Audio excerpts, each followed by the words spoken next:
another Thoughtseize, 2 copies of Surgical Extractions, along with 2 copies of Meddling Mages. So he has plenty of cards that he can board in for this matchup, and plenty of cards that he can take out. Swords to Plowshare being at the top of the list, along with probably the Stoneforge package. You don't really need that in this matchup. Absolutely. I would definitely at least trim. I think that you'd probably just take the whole Stoneforge package out. Yeah. Particularly because he has main deck 3-power creatures, and he can attack with his Dark Confidants and things like that.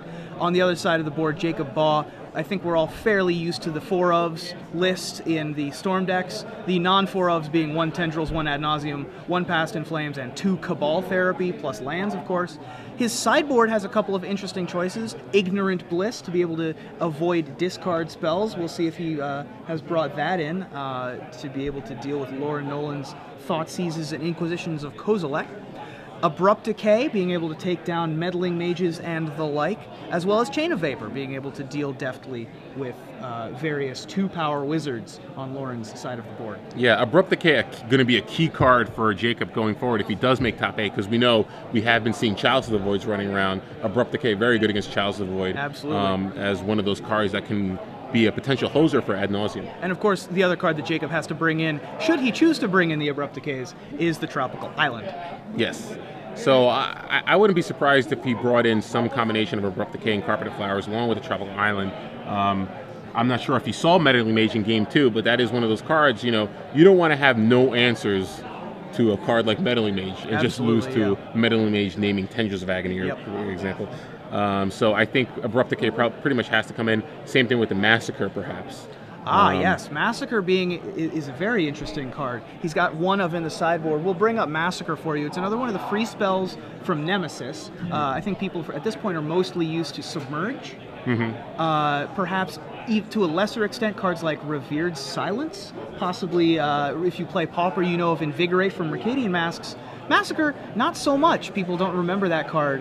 It is basically an infest that you can cast for free if you control a swamp and your opponent controls a plains.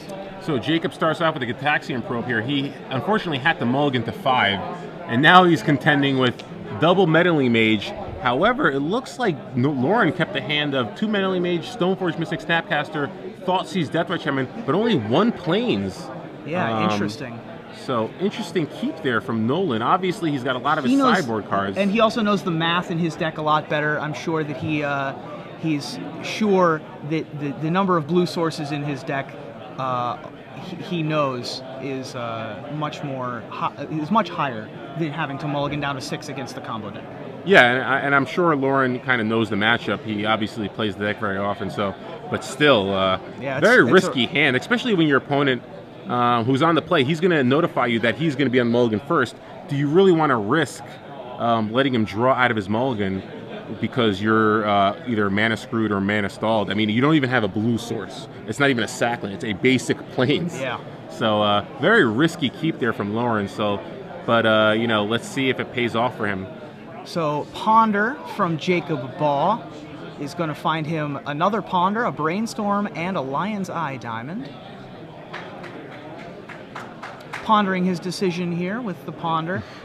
He's going to keep them on top and gain the Brainstorm, deciding whether or not he wants to just keep it there. I think that that's the correct decision. And Lauren is going to discard down after being unable to find another land. So I think Jacob was a little nervous there about maybe he wants to get as much value out of his Brainstorm as possible, but knowing that those Carpeted Flowers aren't really very good. He would love to be able to sack them or shuffle them away. Unfortunately, he doesn't have a sack land, but he does have a Ponder. And so this is pretty much immediately just going to be a pay a blue mana, shuffle your deck, draw a card. Which is good because you're basically drawing a card and getting rid of those Carpeted Flowers. Yes, very, very good for Jacob. Not so good for Lauren, who's still looking for both a black source and a blue source.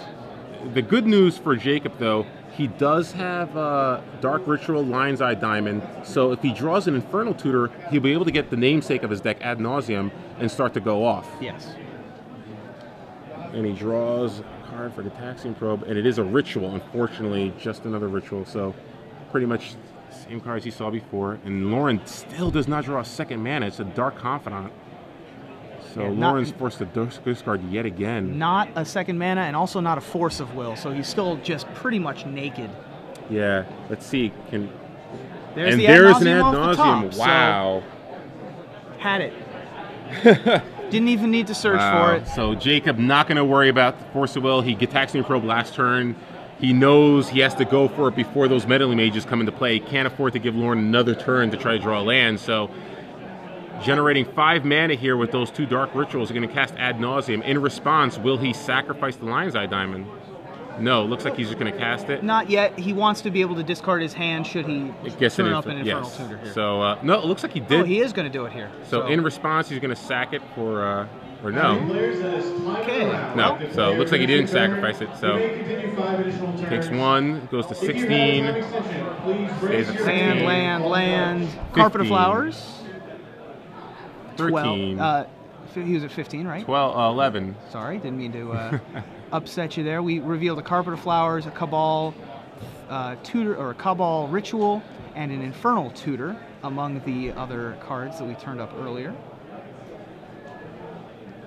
Trying to count to see if he has enough mana or enough to go off already, just so that he doesn't have to get any more cards. But he's at 11, and Lauren does not have burn spells at the ready. No reason not to keep going a little bit more. Some more lands. There's a Brainstorm. That'll be able to find him some new stuff if he so chooses. Duress. There you go. Okay, at this point, I think it's safe to go off at 9. I think that, yeah, finding the other Lion's Eye Diamond to be able to have the requisite amount of mana. Yeah, he has more than enough Storm, and he should have more than enough mana as well. Looks like he's just counting up and making sure the Storm count is correct. Storm's at 5 right now, correct? 1, 2, 3, 4, 5. Yes, currently at 5. 6. Yeah, he's going to have more than enough Storm. Yeah, he also has a Cabal Ritual, which he does have Threshold, so we'll generate him 5 mana. He plays the land for the turn. Now, Lauren did have 1 draw step that Jacob did not see what he got. Yes, but Jacob does have a Duress, so he can lead with Duress here. Yep. He's going to cast Cabal Ritual. Still can cast the Duress first. No reason not to. You have more than enough mana. Just to see where he's at. He also has the Cabal Ritual if Lauren happened to have something creature-based that could interact with him here, although neither Vendilion Click nor Notion Thief are able to be cast right now. So Duress resolves, takes the Thoughtseize, but it's really more just for the information. Now casts Infernal Tutor, and in response, he sacrifices the Lion's Eye Diamond. And rather than force Jacob to go through the motion, Lauren just concedes the match. So Jacob's going to be 7-0 with Ad Nauseam. Our Storm player is probably going to be able, almost certainly going to be able to draw in if he so chooses. Next round at 7-0 in this 8-round tournament. Lauren, not dead yet. He's at 5-1-1. And at least some number, if not all, of the 6-1-1s will be able to go into the top 8 later on. But for now, Jacob Baugh is the winner of our round with Lauren Nolen. Esper Deathblade going 0-2 in this round.